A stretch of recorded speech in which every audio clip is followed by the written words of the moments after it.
Disclaimer: the following program features language not suitable for all audiences, and the expressed opinions found within this program are a reflection of those who feature on the Pop Culture Effect podcast. Welcome to the Pop Culture Effect. I'm Rockin Rob, and on this show I bring my closest friends together to talk about all of the news happening in our pop culture world around us. What's up, everyone? Welcome to the Pop Culture Effect. Got a trio today. I'm going to talk about a few things. Some good movies, talking about some games, and some other things that are going to be getting some awards. Today, got a trio today. Got Menace here with me. Oh, yeah. And got Gemini with me. Hello. But yeah, so no subset today, and Robbie's off again, leaving us behind. What the f*** was that? Don't worry about it. Yeah, it's nothing. It's nothing. Menace, you triple locked it this time. You triple locked the editor room this time, right? Yeah. I ate the keys. Okay, good. Rob's now getting out this time. Yeah. Anyway, don't worry about it, Gemini. It's fine. Don't worry about it. It's fine. Anyway. Honestly, it's for the best. It's for safety. But anyway, let's get things started off with a bit of a big topic. We got the Game Awards going strong here soon. There's a lot of good nominees. Baldur's Gate's gonna sweep. Doesn't really matter though. Oh yeah, totally. That's pretty much who all I voted. It's gonna be winning so many, but I figured we'd go through some, if not all, of the awards and see which nominees are voted for, and kind of get a feel on everyone, like how everyone feels about who got picked as nominees for what category. Do you have the nominees on you? Yep, I got it all up. Okay. I do too. Just kind of go down the list. Actually, I'm going to go from the lowest part and then go on up because the first few are like the best ones. So first one we got is the best esports event for 2023. I never really watch much esports or e-gamers or that so often, so I haven't really seen any of these. For me personally, I just voted for the League of Legends World Championship because I did too, because I don't follow esports at all. Yeah, it's like the biggest one out of there. League is always a good one, but Valorant has been making actually like big strides in the esports community. Yeah, Valorant is probably going to be a good close second. For the nominees, there's the League of Legends World Championship, the Valorant Champions, the Dota 2 Championships, EVO 2023, and the Blast.TV Paris Major. I'm not quite sure what that one is. Dota's still like relevant in right? I thought that game died. No, they still have a major following actually. What is EVO and like the other one? EVO is a fighting tournament, if I remember correctly. It's like fighting games like Tekken and Street Fighter. Okay, and Blast TV. Blast TV Paris, I'm not sure because I don't know French gaming stuffs. French Global Offensive Tournament organized. Oh, it's CS:GO. Oh, it's CS:GO. Okay. Of course. Can never forget about CS:GO. That game will never die. Of course, the French are the ones who spearhead that. It's what brought Valorant into existence too, just more colorful, essentially. I suppose, but still. And I'm gonna burn through a couple of these next awards. Next one is the best esports coaches. We have Christine Potter-Chai, Danny Zonik Sorensen. I'm sorry if I butcher a lot of these names. Jordan. They're from all over the world. Right. Jordan Gunbug Remy XTQZZZ Quionium. These are some interesting names. I wish it would tell what like country they were coaching. Yeah. And Yon Home Sung Young. Oh man, I am so bad. I'm so bad with these names. I think it's Yoon Sung Yun. I have no idea. Yeah. I have a K-pop friend who's obsessed with it. I'm pretty sure she's pretty much a Koreaboo at this point, but right. But look, man, she's always posting about how much she loves like Yoon Jinny or whatever the f his name is, and how she wants to like suckle on his nipples or whatever. It's so weird. And I'm like, I'm like, girlie, you're getting married in like 6 months. What? Hey, it's like a celebrity crush though. It's fun. I'm not really familiar with any of these esport coaches or players, so I honestly voted for Danny just because he has a really good beard. I voted for the League one because again, that's the only one that stuck out to me. I mean, the only other one was Overwatch, but like that game's long dead, so I don't give a f. That's fair. Right.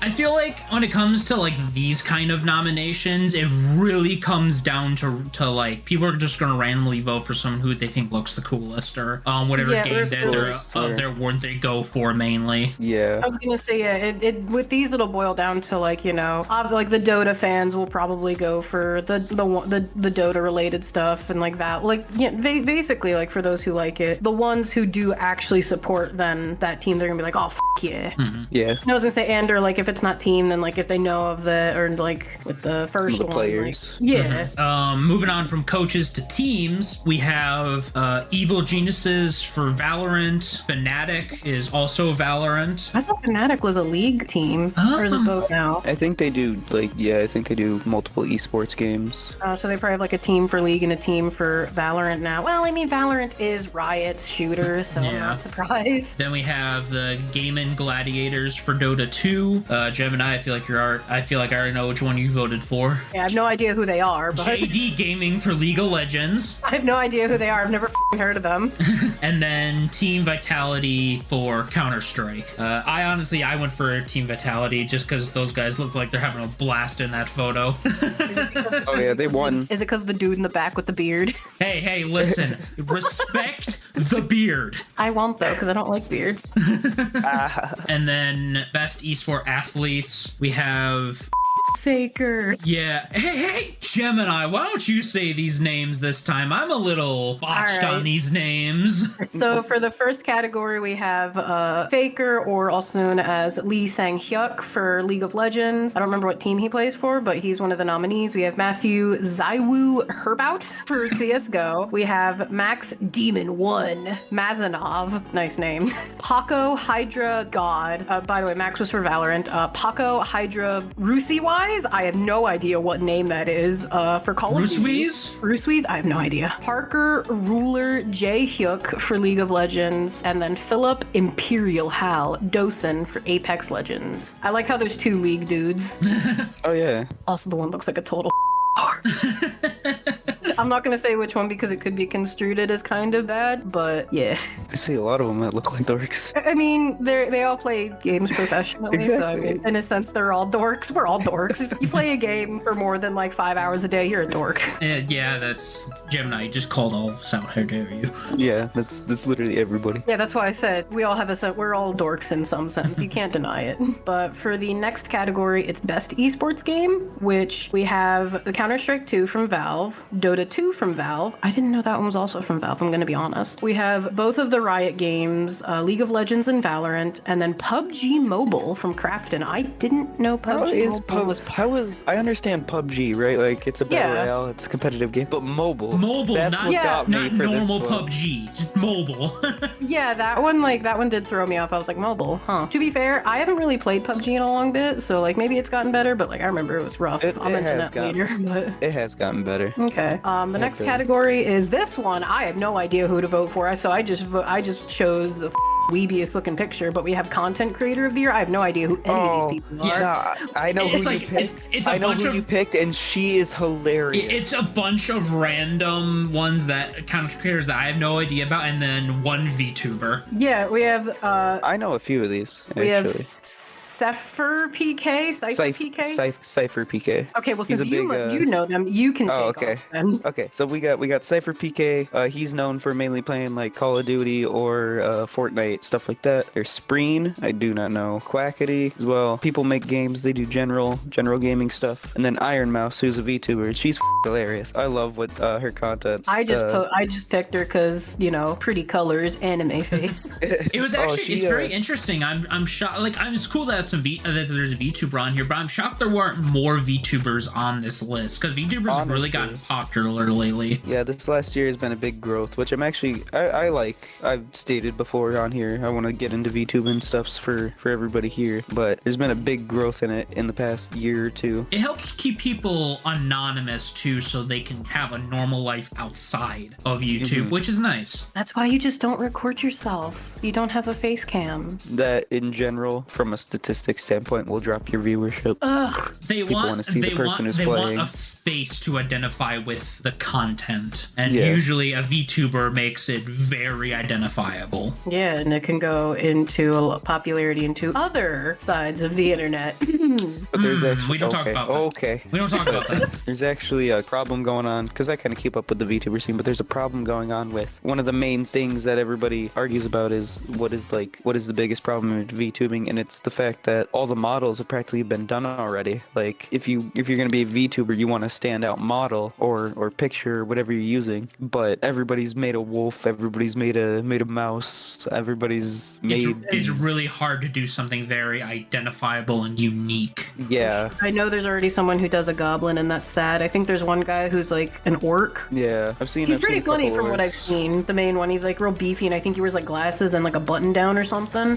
I don't know his name, but I've seen a video or two of his, and it's not bad. It's actually pretty decent, but I'm like, damn, there goes orc, even though I'm like, whatever. And then I did hear there's like trash goblin or whatever. I'm like, god damn it, that's my that's my other name. Yeah, I'm like, if it's not doodling Gemini, it's trash goblin, and someone already stole that. God damn it. But yeah, there's what is it? I know we've talked Team 4-Star on here before, but one of the main people that from that started doing VTubing a couple years ago. And he's one of the main people that like advocates for smaller VTubers and has them come on his show a lot. So you get to see a lot of the different people and models, and they talk about what content they're doing, stuff like that. That's nice, though. I really like when people who have a larger following, do try to give light to smaller creators. If I recall, isn't that how Jacksepticeye got his popularity? Like PewDiePie shouted him out, and then he blew up. Slowly blew up I because believe of it. So, yeah. Yeah, Same I think thing with that's like Markiplier with Ethan. Oh yeah, I was gonna say I really think that's cool when that happens. And then shout out to Taka real quick, Takahata 101. As you were saying. Yeah, I was just saying that I think that's really cool when that happens, because a lot of times, it does help them gain a following and everything. It's kind of like the same thing of when on Twitch, where you a lot of times I think streamers tend to raid each other, like if they're friends, but sometimes there are some streamers who are like, you know what, let's just browse through the category that I was just streaming at, and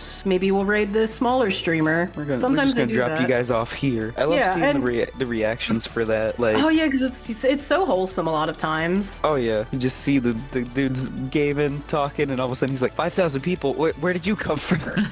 Yeah, it's either that or when they decide to donate to smaller streamers. That's always really nice. Yeah. Oh yeah. In the next category, we got the most anticipated game. We got Final Fantasy VII Rebirth, the next in the trilogy coming out for the remake by Square Enix.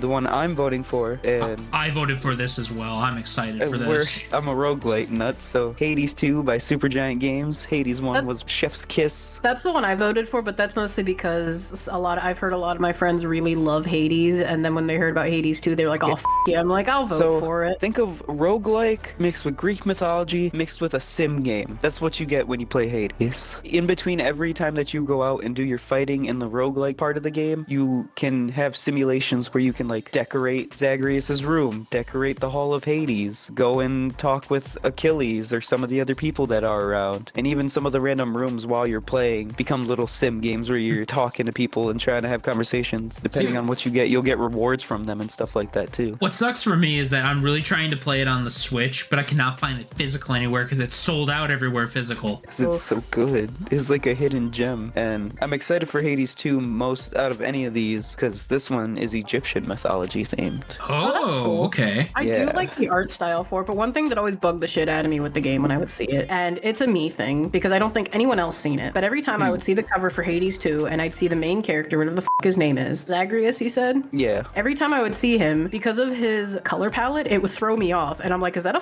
Homestuck character? Because it looks like he's got black hair and like gray skin, and then his fucking crown is the same color as their horns. I'm like, is that Carcat from Homestuck? What the am I looking? It's got the two different color eyes. Is that look, Solix? What are we doing? Yeah. Like I would always see it at a glance, and I'm like, what the Homestuck game is this? And then I'm like, oh wait, that's not what I'm thinking of. But every time the color palette catches my eye, yeah, I'm like, is that fucking Carcat? Because he's like scowling in the picture. He looks angry because he's fighting. I'm like, what the am I looking at? And then I take a closer look. I'm like, oh, okay, I'm just her.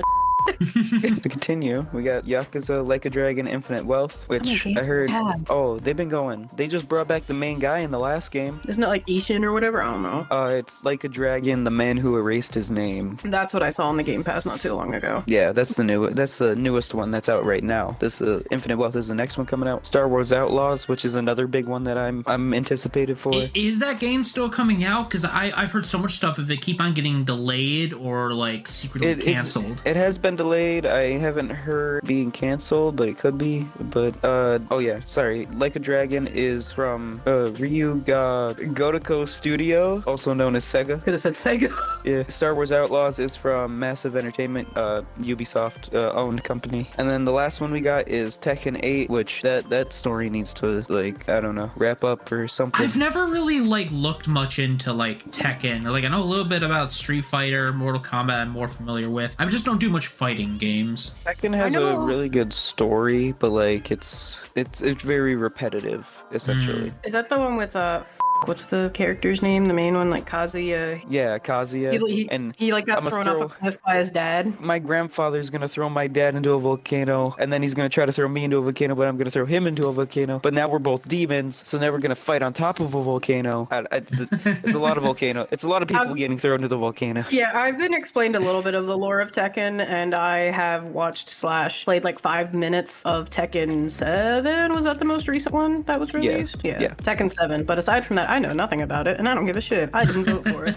And that is from Bandai Namco. Blaze, you're normally a movie guy. You want to take this next one? That's fair. Next one is Best Adaptation, and this one, it's very hard to tell which one's gonna win this, because we got some pretty big hitters right here. Castlevania Nocturne by Project 51 and Netflix. Castlevania Nocturne was really good. The first Castlevania series was phenomenal. This sequel series is doing good. It got announced for season 2 right as it aired. It got greenlit for it. If that just goes to show how well it is. You know which one? Since this one's not up here, I do want to bring this up. I'm surprised that One Piece is not in these nominations with how well it did. Well, it's because these are all video games turned into. Okay, but where's the D&D movie? Come on. That is fair, but D&D was that this year? D&D is already taking up a big place of this Game Awards, and you know why. I know why, but they can still also take the adaptation one as well, just not with the other one. Just where's the D&D movie? That was amazing. I loved it. It was, and there's talks about a sequel to it as well. I've heard that Chris Pine, is that who played the bard?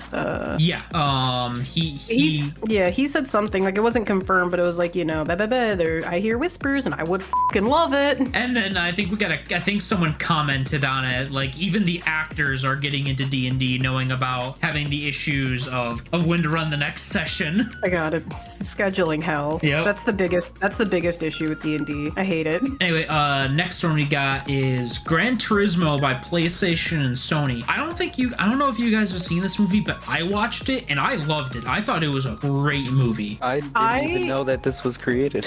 I heard about it, but I didn't see it, and I don't know anything about the actual game itself. It's because it's a racing game. It's just racing simulator. But the story they made for this, which is a true story, by the way, where they actually had top Gran Turismo players go to, I think, Nissan's headquarters, it was, and actually train them up, pick the best one out of them, and put them in an actual racing tournament. Oh, that's cool. The drama in it is great. The characters are beloved. Oh my god, it's like Diva's lore and Overwatch all over again. See, that's the main thing I never got into racing games for, is they didn't have like what's my reason for racing? What am I?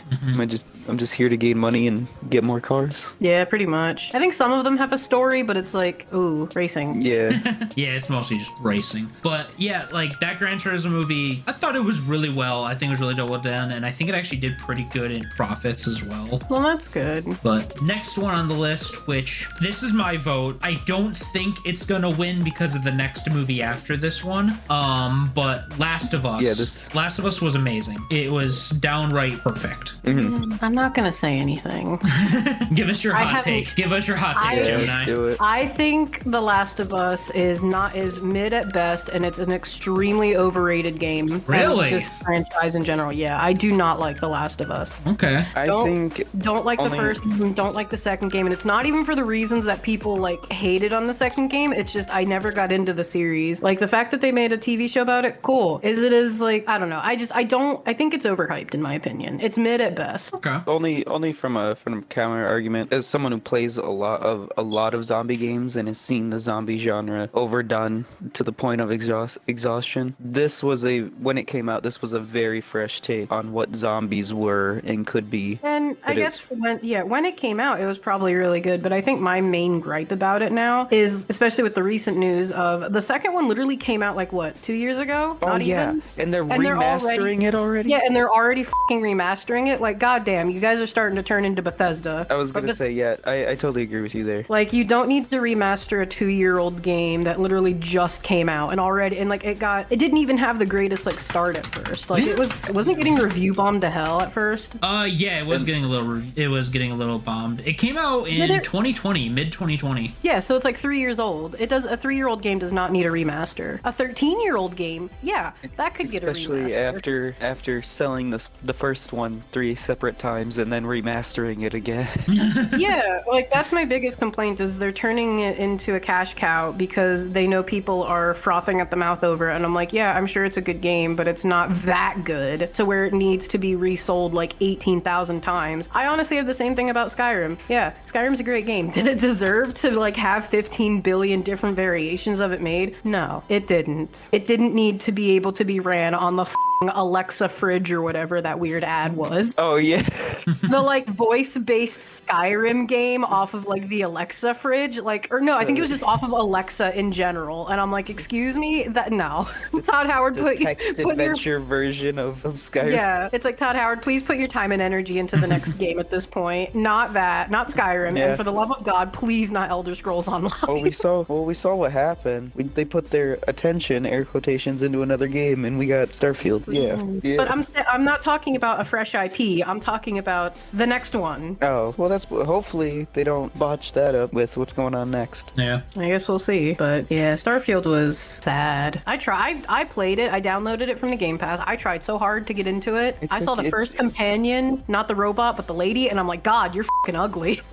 Apparently it takes like 200 hours to get to the actual meat of the game. And I'm sitting there like, I ain't got that time, good. Man. I ain't got that time. I think what it comes down to is the game gets a bit repetitive because yeah, there are hundreds of different planets to explore, but after you see a couple, it just kind of feels like the same thing. And it's two caves in a bandit outpost. That's what you got per planet. And honestly, like they shouldn't have done that. Yeah, it provides a lot of possible like meat, but you're not really getting as much meat as you think you are. It's like they were like, hey, we're gonna serve you this massive like bison to eat because it's got a lot of meat, and then they give it to you and it's actually just a plate of it's just a bowl, no seasoning, of baby bison ribs. Yeah, it's just a bowl of baby back ribs, and it's just like what?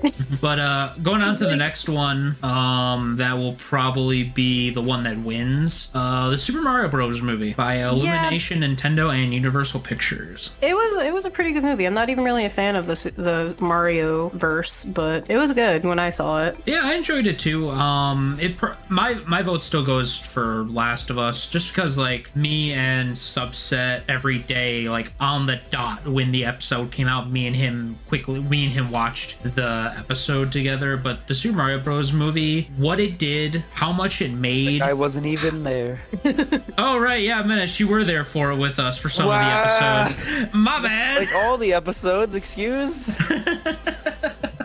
I can't see it being between those two, Last of Us and Mario, but I kind of feel Mario's going to end up stealing it. Yeah. Oh, most definitely. Just how much it made, how well it was received. Plus you'll have the younger generation be like, Last of Us? What's that? Is that zombie show? Nah. Yeah. We got Peaches.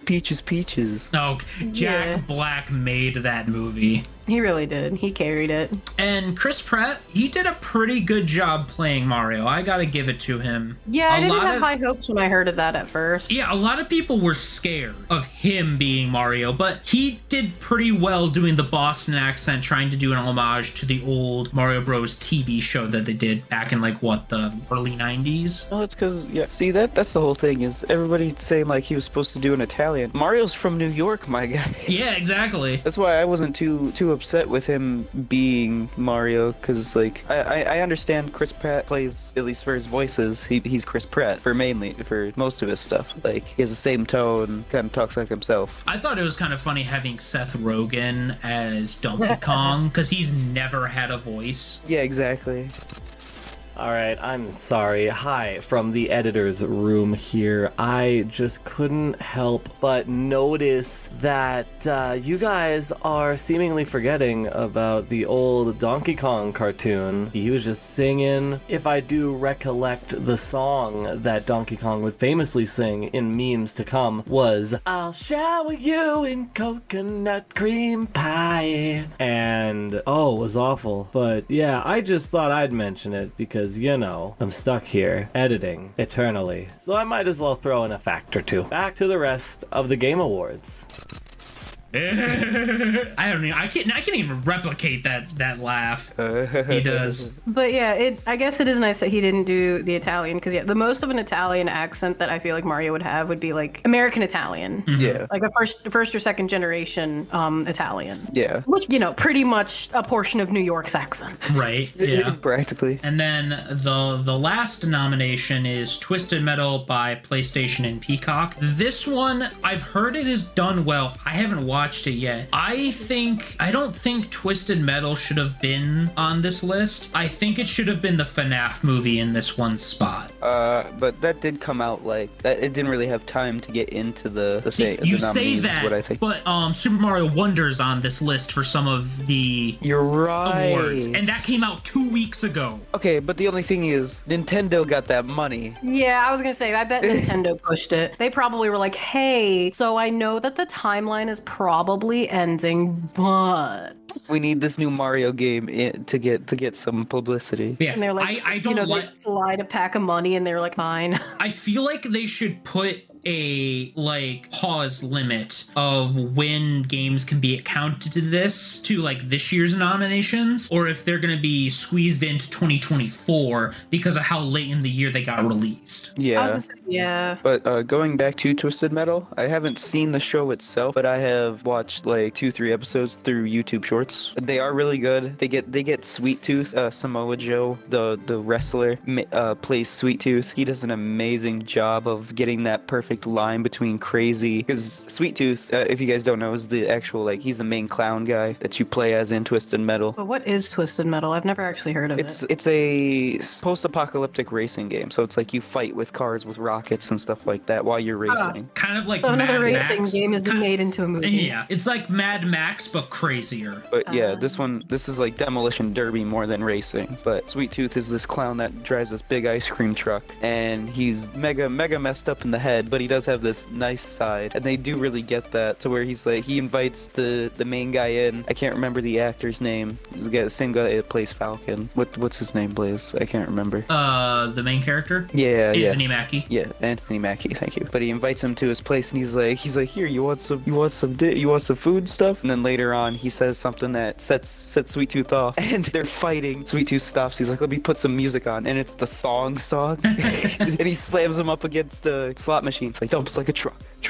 And Anthony Mackie starts singing it with him. He's like, you like the Golden God?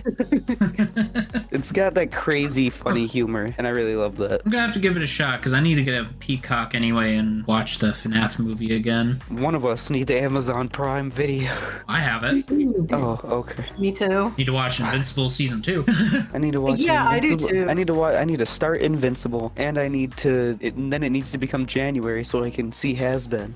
I've been waiting for way too long to see that show come to fruition. Right? Yeah, it looks like we might have to get a couple watch parties going with everyone. Oh yeah. For Invincible, for me, I'm just waiting till all the episodes are out, because it's gonna annoy me to have to wait, and then my dumbass is gonna forget. That's fair. You're a binger. Yes, I am. Moving on back to actual games, we got the best multiplayer / co-op, which I can maybe see Baldur's Gate not winning this one only because of the third nomination, because that kind of took. I was shocked that that one was on it, and that was my vote as well. But going down the list, obviously, Baldur's Gate 3. Hey, that multiplayer was actually quite good. I played it with people, and it is quite fun. It is. Oh yeah. There's going to be a lot of awards that Baldur's Gate 3 is going to get. I don't think this is going to be this one, though. Filth and lies.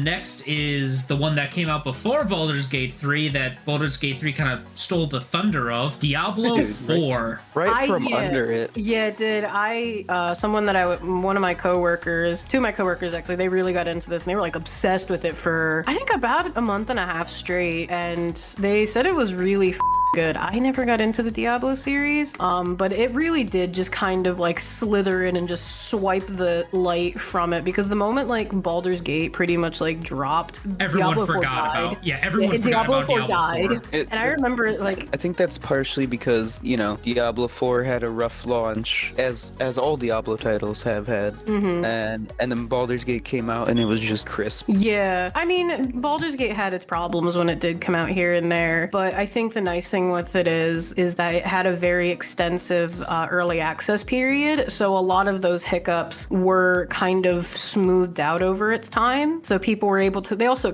knew what to expect, which I think games should do that if they're, you know, planning to do like pre-purchases and all that. They should, you know, have an early access bit for people to kind of know what they're getting into, but that's besides the point. But yeah, I for me, I just also find it hilarious that like my coworkers who did get into this game, they like sung its praises and everything. I'm like, well, you should try Baldur's Gate when it comes out, and they're like, nah, that looks like a gay game. And I'm like, excuse me? And it's literally just because of like the few romance scenes and just because you everything. can sleep with a bear does not make it a furry. Yeah, like when they were releasing like this, like the trailers and everything for some of the romances that you can do, like they just completely wrote it off as like a game, and I'm like, no. And also the one guy was like, it can be, but it's not. He was also kind of a strict purist of like old 5th edition, and he hated where it was going, and I'm like, dude, shut the up, you're annoying.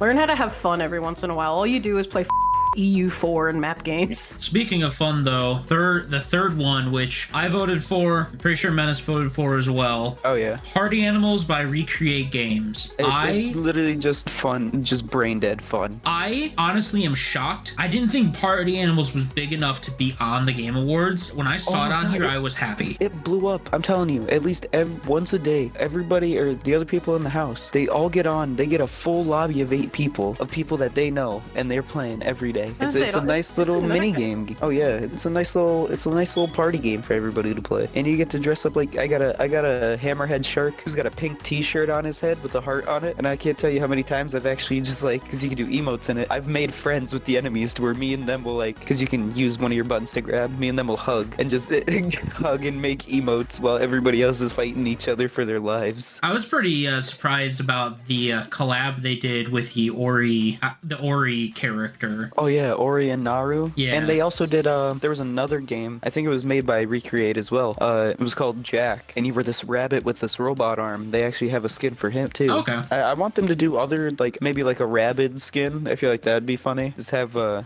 lot of collabs. That one would fit. That would really fit into this. I want them to do more collabs like that, because one, that's money going in towards this game that pretty solid made, has a lot of ragdoll physics, because, you know, it's funny. I would love to see more attention get brought to it. But next on it is Street Fighter 6 by Capcom. Makes sense that a fighting game was going to get put on here. And it has been one of the best received Street Fighter games to date. Yeah, I like the different style of animation they're going with this one, though. They started making it look a little bit more realistic. But it's still got that comic book, cartoon, like cel-shaded kind of feel to it, too, which I like. Is that the one that got released on Switch and it looked like absolute ass? That was Mortal Kombat 1. We don't talk about it.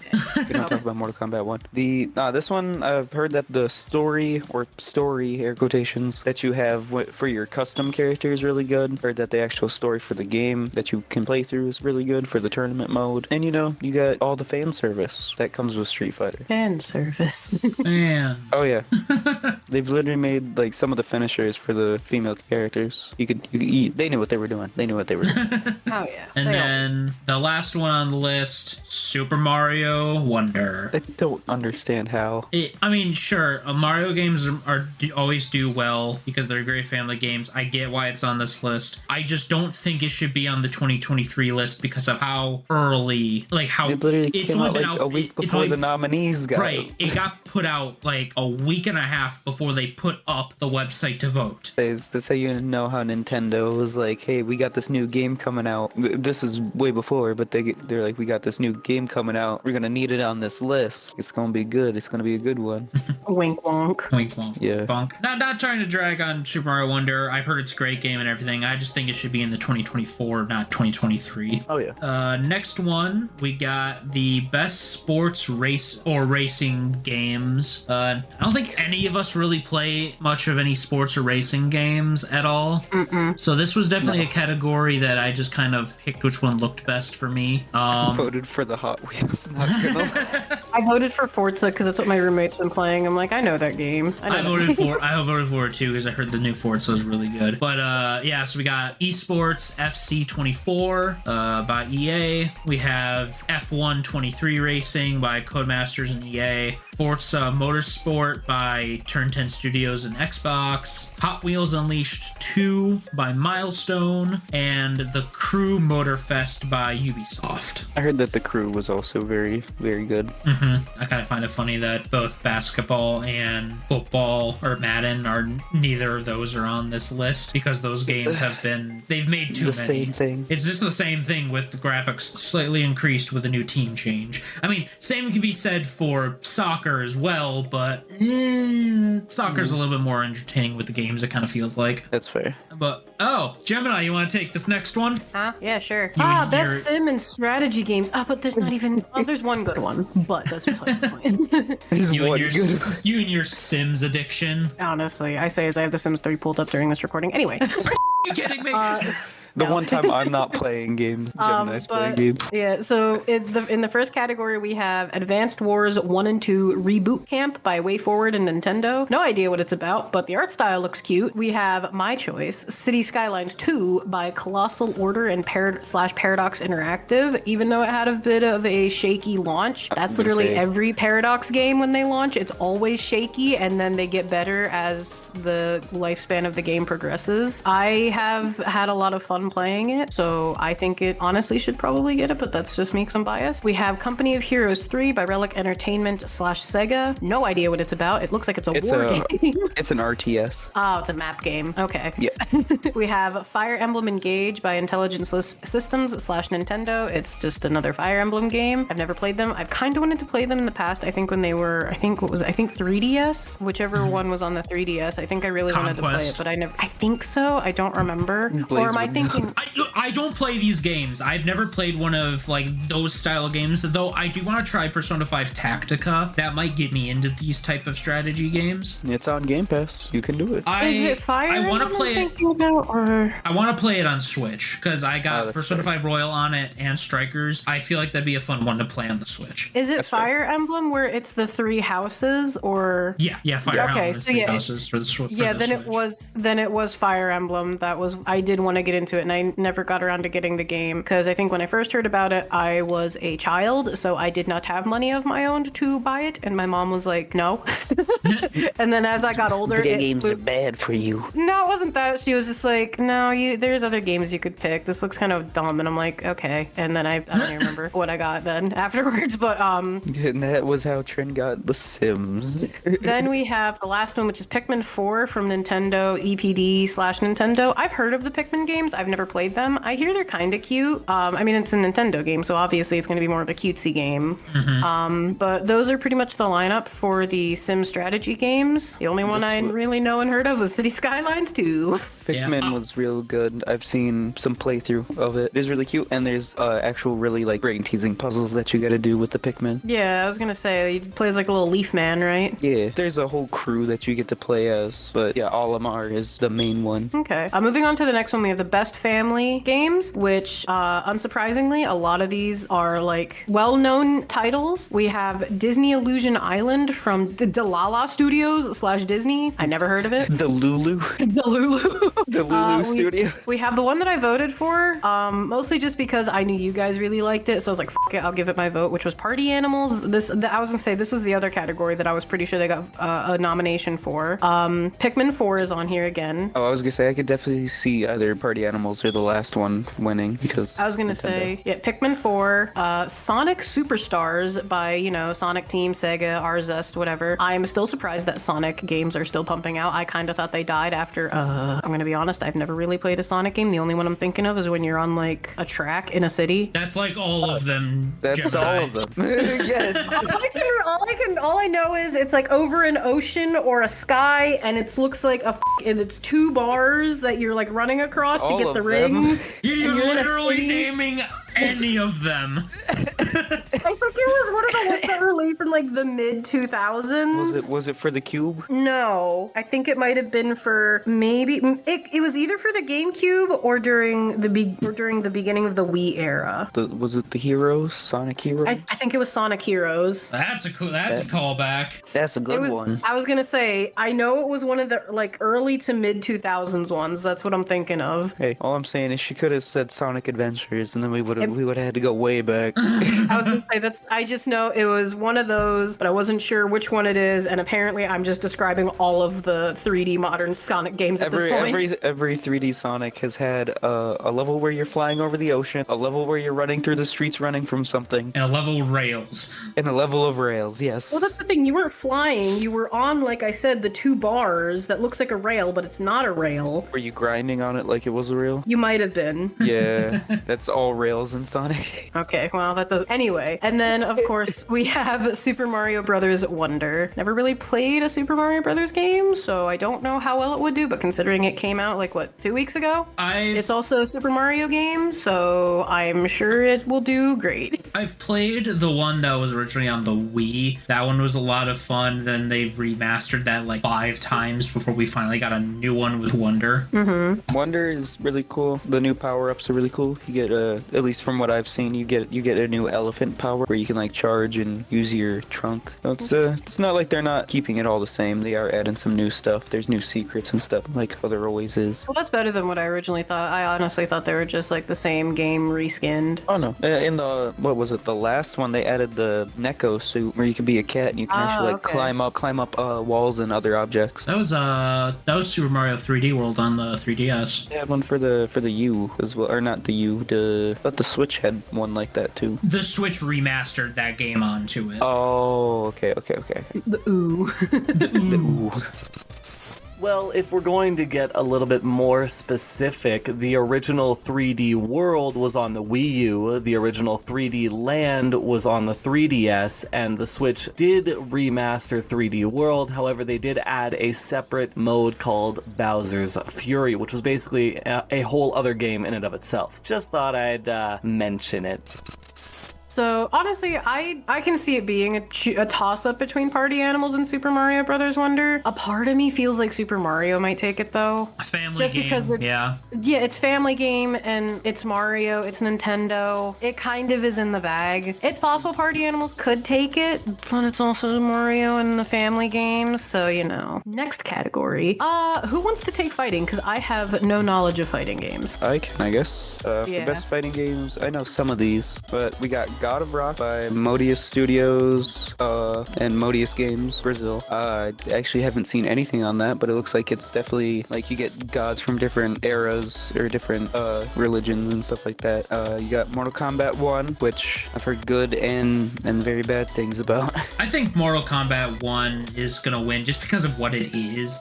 Mortal Kombat is one of the biggest hitters when it comes to video game fighting games. Oh yeah, it's and especially with what it is is for the story going forward. I can see that because this is the full reboot of the entire franchise. While also being a sequel, like it's a canonical sequel that they canonically turned into a reboot through the story. Oh yeah, and then we have the I don't even know what to call this, Nickelodeon All-Star Brawl 2 from Lattice Fair Play Labs Game Mill Entertainment, but it's essentially because when Nickelodeon All-Star Brawl 1 came out, which let me tell you was like a year or two ago, it got so heavily criticized, and then it got dunked on by DC's Fighter because it actually had voice actors from famous voice actors. It had a whole bunch of features that Nickelodeon All-Star Brawl 1 didn't have, that the very next year they were like, oh yeah, we're gonna make this and put everything in it as a new game. Of course they did. Yeah, I've heard that this one's being received a lot better though. I have too. I don't feel like giving them my money after doing that. We got Pocket Bravery from Statera Studios. I'm not familiar with that one. I'm not either. It gives me Brawlhalla kind of vibes, honestly. And looks like it's on all platforms. Yeah, it's on all platforms. Yeah, it's like a side-scrolling pixelated fighter game. Okay. With like chibi-like characters. Yeah, it's got more of an old school Street Fighter kind of look to it. Yeah. Actually, it says, I looked it up. Inspired by classic fighting games from the 90s such as Street Fighter, Fatal Fury, and King of Fighters. That's pretty cool. I hope they do pay good homage to that. I may have to look at this demo that I just found because I'm always into the old school fighters. Speaking of old school fighters, the last nominee is, and the one that I voted for is Street Fighter 6, but I love the Street Fighter series. It has nothing to do with what type of fighting game it is.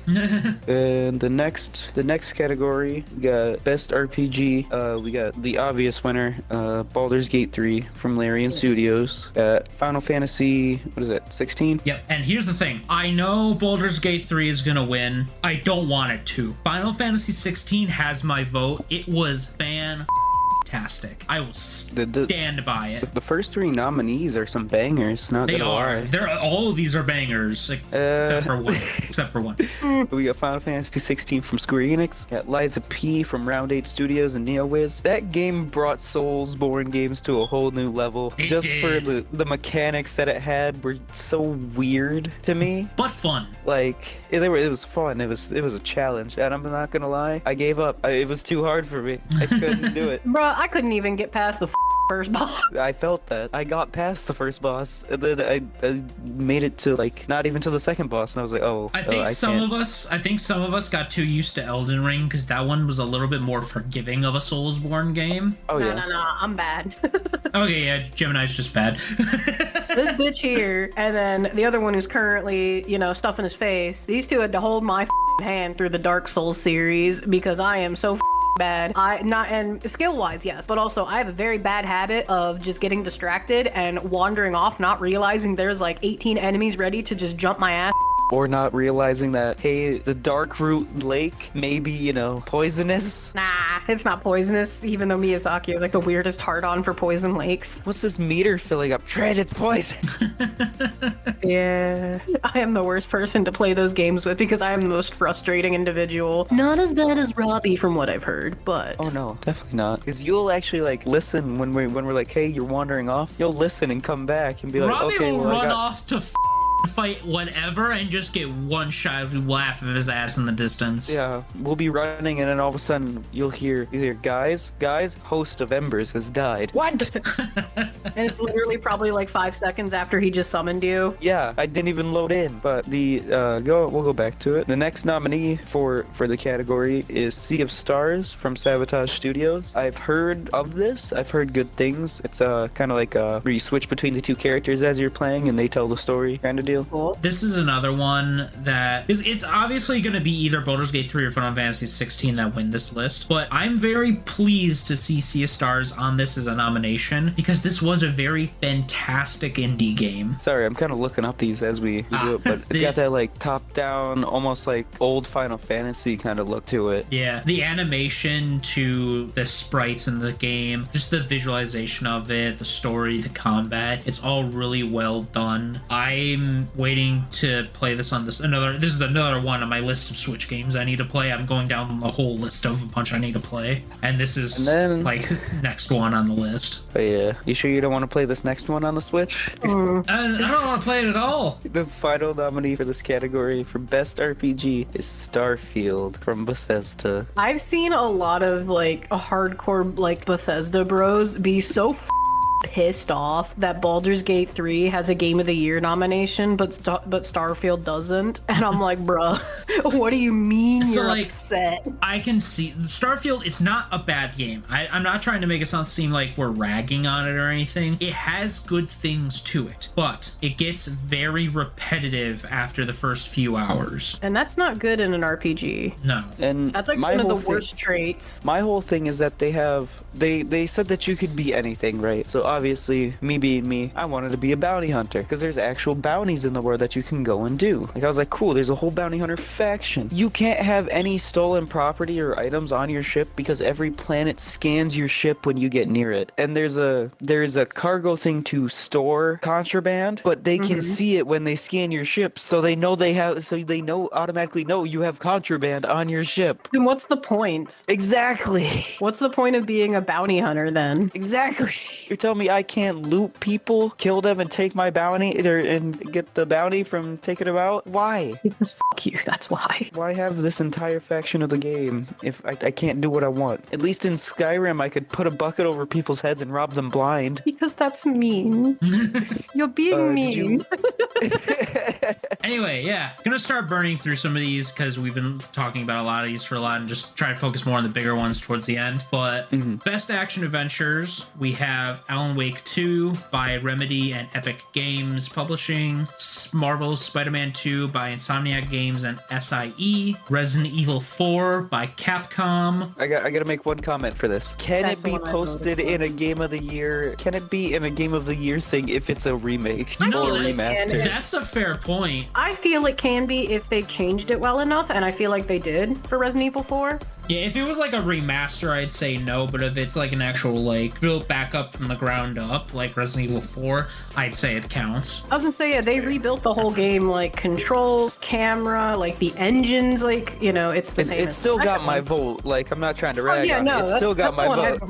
Yeah, no, that's what I voted for, but, like, honestly, I feel it deserves its spot because, you know, they remade the game. It's not like they just tweaked a couple of the graphics from the original Resi 4 and they were like, here you go. Yeah, they didn't do that. They like rebuilt it from the ground up. So I'm like, you know what? That's fair. That's a lot of work. But then the last two, we got Star Wars Jedi Survivor by Respawn and EA, and the one I voted for, Legend of Zelda Tears of the Kingdom by Nintendo. I know. Okay, Trent. I know you have your gripes with it, but I will say from playing it and from actual experience, it is a lot different once you actually start getting the powers and stuff. It is a lot different than my main complaint is the building. I don't have the patience or the energy to build. With how they did it with Tears of the Kingdom, it's almost completely optional. You don't have to do it. I know you don't. But then I'm like, I want to try and build a car, and then I'm like, I don't know how the to do this, and I don't want to feel like learning. See, when I first got that power and I like started building, they're like, hey, you can do this to do all this cool stuff. I was like, but I can also just launch myself with a log, like how I have been for years. But, and like, it's not bad. It's just, I just want Ocarina of Time. Like, come on.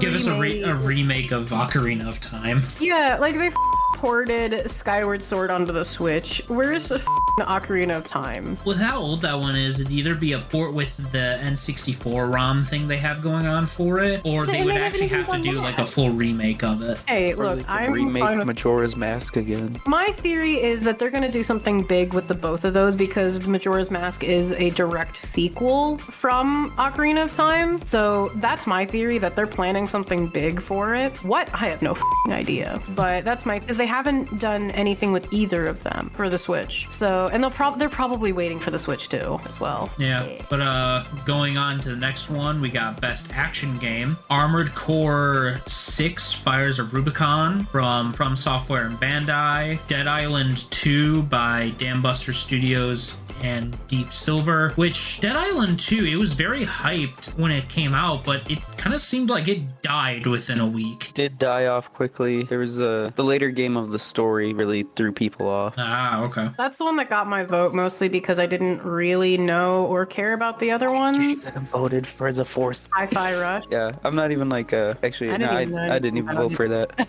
What? Both of you, how dare you? No, this isn't the. No, Remnant 2 definitely takes. I know we're saying the nominees' names, but Remnant 2 definitely takes this category. I'm not surprised. Beautiful game. But yeah, and then the other one that wasn't mentioned is Ghost Runner 2 by One More Level and 505 Games. But yeah, my vote was Hi-Fi Rush by Tango and Bethesda. It feels more like a rhythm action game than an action game. That's fair, but still an action game.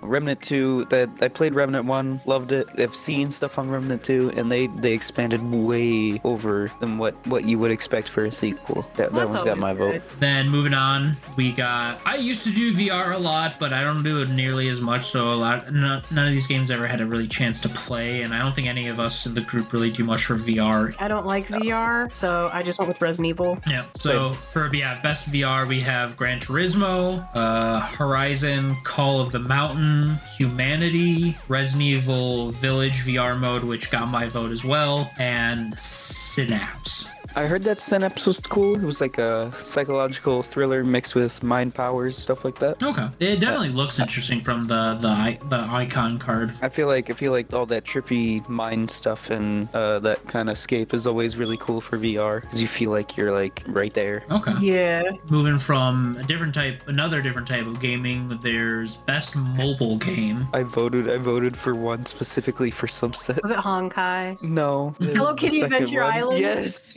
Oh my god. I went with Monster Hunter because it was the only one that stuck out to me. Yeah. Monster Hunter now is actually not bad as it being a Pokemon Go clone. Is it really? Yeah. Oh yeah. Yeah, it's exactly like Pokemon Go. Pokemon Go clone. You walk around, no except idea. when you actually get like how you'll press on the Pokemon and just throw a Pokeball at them. You actually do get to like tap different combos and stuff. Like you can swipe or tap to do different combos with your weapon. And you can actually do like fighting. Yeah. Ow! Ow! Ow! Ow! Ow! Ow! Oh, you good? Ah, Charlie Horse! Oh no. Are we sure that someone? Are you sure someone hasn't escaped? Robbie! We're good. Where's the keys? Put them back! I ate them. God damn it! He must have found a set. You. What do you mean, ew? Where's he gonna find it? Probably made another set. I don't know. But yeah, so Hello Kitty Island Adventure, Honkai Star Rail, Monster Hunter Now, Terra Nile. Not quite. I never heard of that one. It's a Netflix game. Interesting. No, Netflix has a set of mobile games that you can play through the app on your phone. I had no fucking idea. That's Okay. actually interesting. Yeah, they've been doing mobile games for like a year or so, or a couple years now. The more you know. And then Final Fantasy VII Ever Crisis. I feel like that one's got a good Honestly, shot at getting it. Or Honkai. I think it's no contest. Honkai Star Rail is probably going to win. That game is getting advertised up the ass. I'm surprised that Genshin's not on here still for the third year in a row. It's on. It's on for a couple other awards, but Honkai Star Rail, they have been advertising the shit out of this game for a mobile game. Oh yeah, I know I can download now and get my 80 free pulls, please. Don't worry, I know I can get my 80 free pulls. Do you? Do you know? And every other ad is that same one. I know that man's bearded face anyway.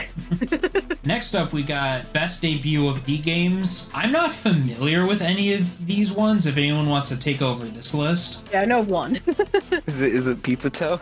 No, it's not Pizza Tower. I It's know Dredge. Pizza Tower. So yeah, that's the only one I know, but we have Cocoon by Geometric Interactive and Annapurna Interactive. I don't know what it's about, but it's Cocoon and there's like a little bug guy, so it's probably about bugs. It's a geometry puzzle game. Oh, that is so far off from what I thought it was. I think it may have to do with the bugs, but yeah, it's a geometry puzzle game. It's cool. Okay. We have Dredge by Black Salt Games, Team 17. I've heard of Team 17. I just don't remember what they've done. It's basically, if I recall, I didn't play it. I watched a streamer and I believe Call Me Kevin play a little bit of it. The streamer was Ray Narvaez, and from what it seems like, it's a fishing game, and you're on like those like kind of fit like those kind of bulky looking fishing boats. And if I recall, it has kind of like a creepy, like not horror horror necessarily, but like a scary vibe to it because the surrounding ocean is kind of like possessed or something by like eldritch creature horror kind of things, and the like light source is a very big thing where, you know, you go out and fish or you like dredge the ocean for like materials and such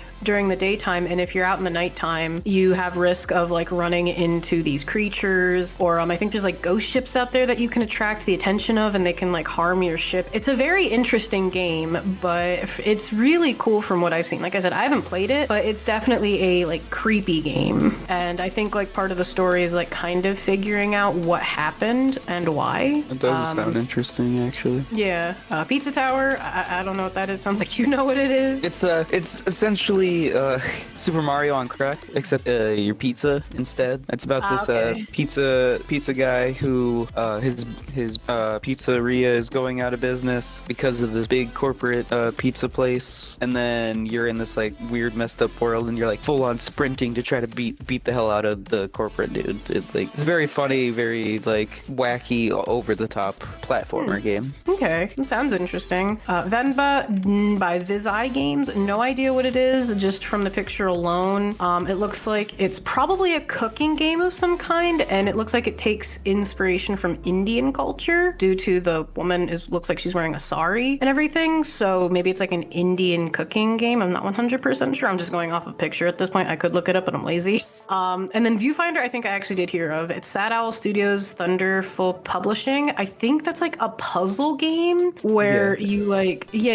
figure out puzzles I think it's like you're in like a simulation kind of thing, and you have to figure out puzzles by like positioning pictures in certain ways, and then it like warps reality around you. It was actually kind of interesting. Anyway, next, best independent game, we have Cocoon again. Then we have by Mint Rocket, Dave the Diver. I also heard of this one. I didn't watch as much with it, but I think you're just a little dude who goes diving in the ocean does he run a sushi stand, or like I think he runs a stand if I recall, and I think you go out and like fish for food for your stand, or maybe you provide it to other people. I'm not 100% sure. I actually haven't seen this. Yeah, it looks cool. Yeah, it's kind of a cute game, and I think you're Dave the Diver, and I think you go down, fish, and then like I said, I don't remember if he has the restaurant or if he's supplying it to other people. But then we have Dredge again, and then we have Viewfinder again. Wow, going from best debut indie game to best independent game, the list is almost identical. Pretty much. The only difference is they swapped out Pizza Tower for Sea of Stars. Next is Best Community Support, which we have Baldur's Gate 3.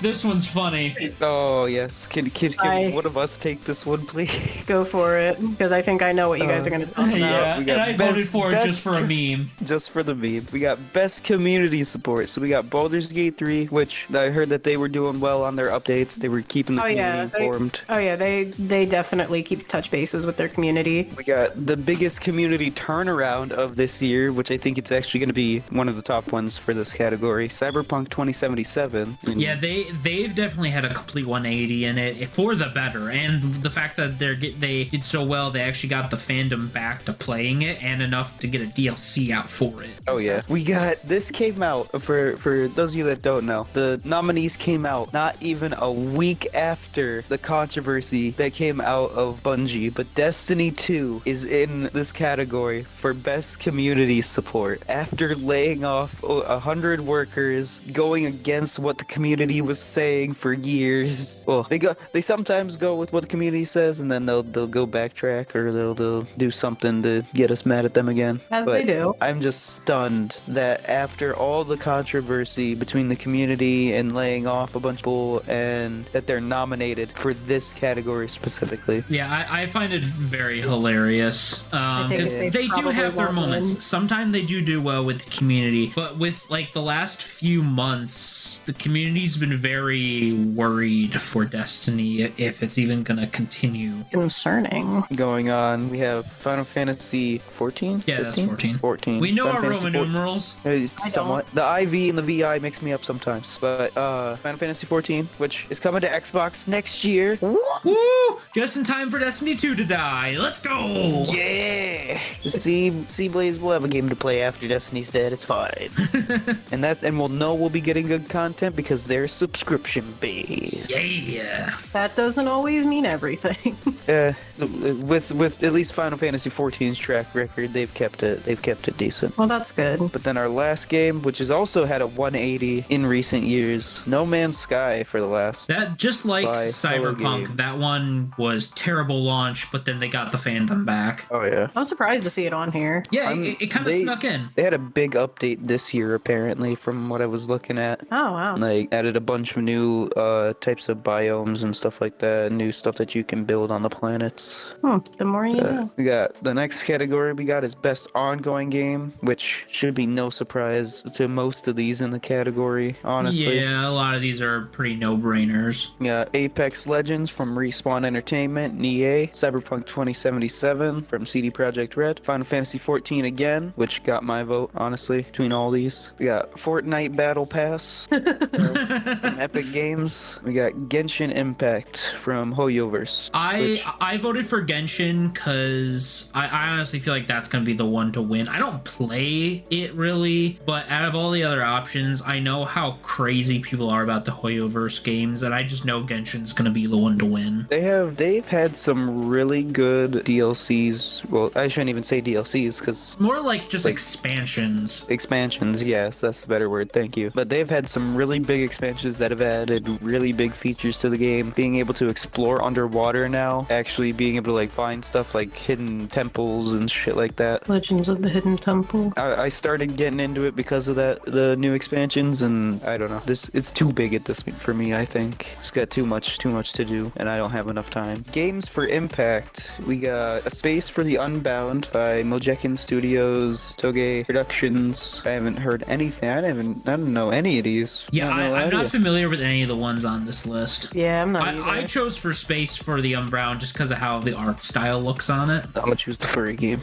I went with Nil. Menace, you're calling yourself out here. We got Chance of Senar from Rundiz and Focus Entertainment. Got Goodbye Volcano High from Co-op. Got Techia from Awasib and Kepler Interactive. Terra Nil again. And then we got Venba. Now, for this one, I definitely voted Hi-Fi Rush. Oh, yeah. I think this one probably has a real... And I don't know if say it's definite shoe-in, but it's gonna be a close one. Oh, yeah. We got Diablo 4 once again, which I don't know what really got added for the innovation for that one. This topic's for innovation and accessibility, by the way. Oh, I thought I saw that. I said that. My bad. Yes, it is innovation and accessibility. We got Forza Motorsports again, Hi-Fi Rush. We got Marvel Spider-Man 2 and Mortal Kombat 1 and Street Fighter 6 once again. I can probably see Spider-Man taking this one though. Yeah, I could see Spider-Man taking it, but I really hope it's Hi-Fi Rush. It deserves it. Oh yeah. Some of the stuff they did in the game to make it easy for some people with certain types of disabilities in gaming, it really made you really feel like the creators want you to enjoy it and want anyone to be able to enjoy it. Oh yeah. It was, and I can't stress this enough. It came out at the literal worst time in gaming. It had no trailer, no nothing to it. Just shadow dropped, released, everyone got to play it day one Game Pass, and it was fantastic. It was beautiful. I was jamming the whole time. I couldn't help it. Oh yeah. Our next category we got is best performance for voice actors or performance capture. This one's a tough one. I don't know who's gonna win this one. There's a lot of big hitters on this one. I could either see it being Cal or from Baldur's Gate. I voted for Neil Newbin, but I just noticed it was Cameron Monongahela, and he's one of my favorite actors. I am actually torn now if I want to change my vote or not. Let me guess, because of Shameless? No, I have a weakness for redheads.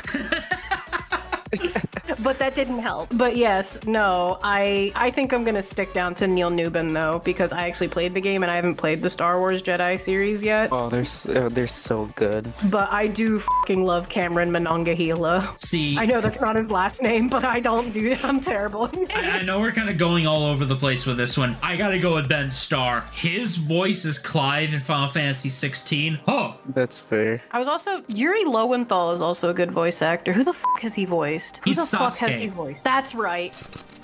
I mean, I really didn't want to interject here, but Yuri Lowenthal also voiced the teenage version of Ben 10 throughout the majority of that character's life cycle. So, yeah, gotta rep my Ben 10 fans out there. Heck yeah.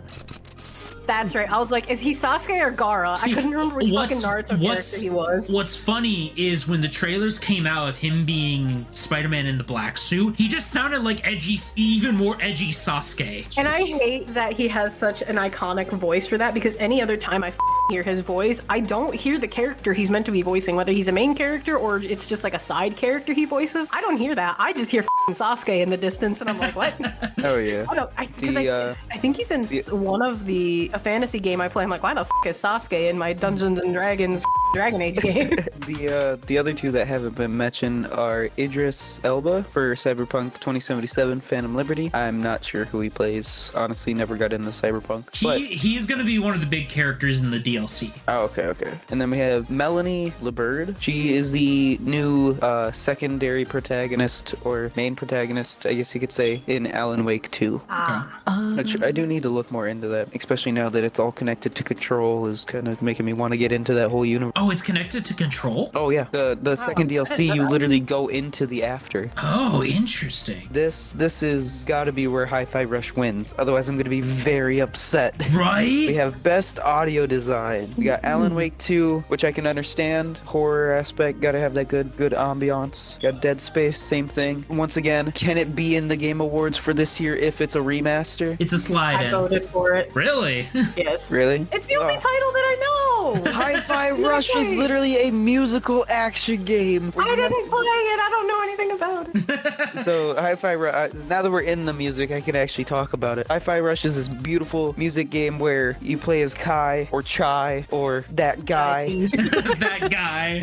And he goes to get he has this broken arm or something's up with his arm, and he gets into like this Better Bodies project or something like that, where he goes to get a robot arm, but his iPod falls onto his chest during the process. So you actually hear the music from his iPod the entire time. You see the world moving to the beat, and as you attack on the beat, your attacks do more damage. It's a kind of like a beat 'em up as well, where you have to do like combos, like in Devil May Cry and stuff like that, where doing combos will help you out. But it's to the beat of the music too, which is interesting. Yeah. And then also too, speaking about the music with it, which was a genius idea for streamers, they had it to where the game had like official licensed songs throughout the game, but there's an option in the settings to turn on streamer mode where it replaces those songs with original soundtracks for the game. That's cool. Yeah. So streamers could play it without worrying about getting copyright striked. And you would still be able to have like these nice jams, because even the ones that they made specifically for the game were just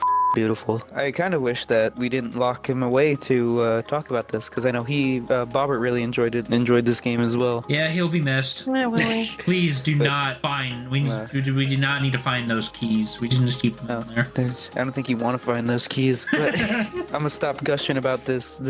Next we got Marvel Spider-Man 2.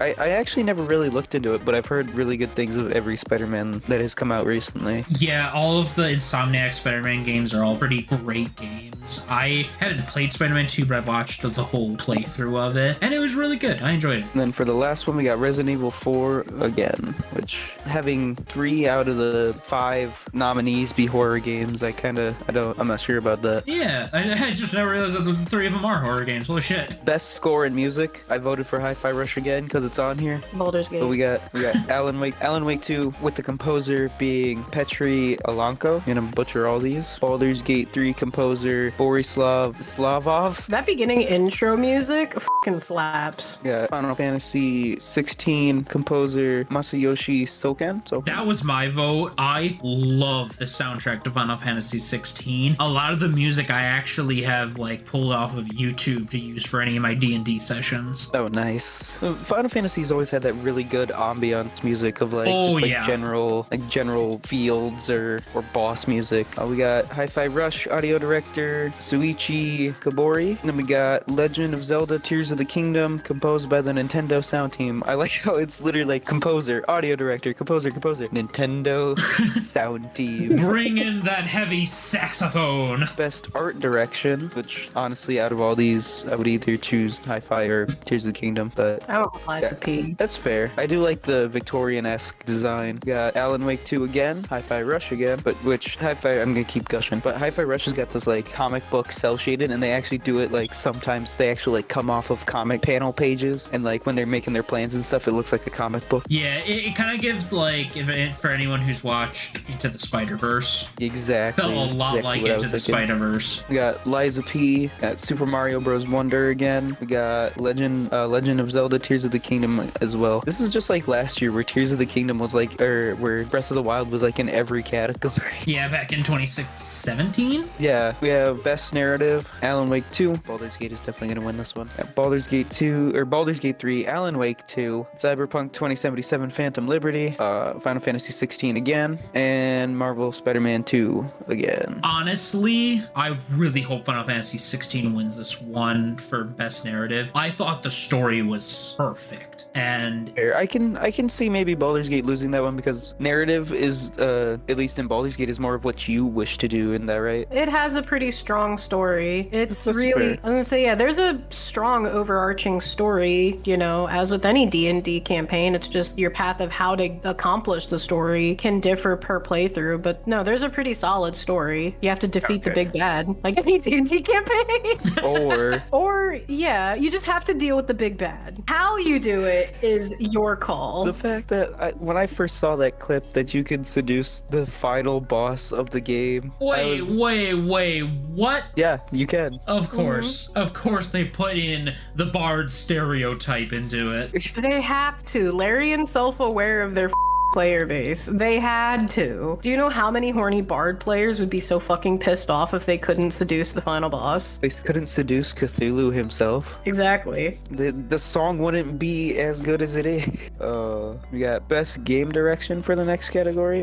Blazes, you want to take back over for these now that we're getting close to the end? Yeah, sure. So, Best Game Direction, we got Alan Wake 2, Baldur's Gate 3, Spider-Man 2, Super Mario Bros. Wonder, and Legend of Zelda: Tears of the Kingdom. This one could probably go either or for Baldur's Gate 3 or Tears. It might go more towards Baldur's Gate 3 because of you can go with the direction of how the game's built. You can go any way with the story pretty much, as long as you still get to that end pretty much. How'd you get here? Lots of boxes and lots of owlbear. But finally, we got the last one, which is the big one everyone's waiting to get answered. Game of the Year. We all know who's gonna win. Oh yeah, but gotta go through the list anyway. Got nominees: Alan Wake 2, Spider-Man 2, Resident Evil 4, Super Mario Bros. Wonder. Still think that should be a 2024 one, but oh well. And Legend of Zelda: Tears of the Kingdom, which is probably gonna be second place. If it wins, I'm shocked. But the one that is most likely going to win, it's a pretty much a shoo-in, Baldur's Gate 3. Hell yeah. Trent's just gonna be loving